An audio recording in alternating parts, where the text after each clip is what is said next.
Myelofibrosis is an age-related blood disorder often caused by JAK2 overactivation because of inflammaging, leading to bone marrow fibrosis, spleen enlargement, anemia, and in some cases, progression to acute leukemia. Current treatments may relieve symptoms but cannot reverse the disease, leaving patients with little hope.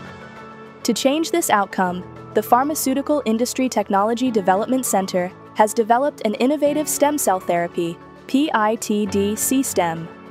In collaboration with Singapore's ESCO, the therapy utilizes advanced tide motion bioreactor technology to cultivate high-quality, 3D cultured stem cells, demonstrating strong anti-fibrotic potential. Early studies show that PitdcStem can regulate immune responses, improve the bone marrow microenvironment, and potentially target the root causes of myelofibrosis. The project has already entered collaborative development with National Taiwan University Hospital and a leading international pharmaceutical company to advance clinical applications.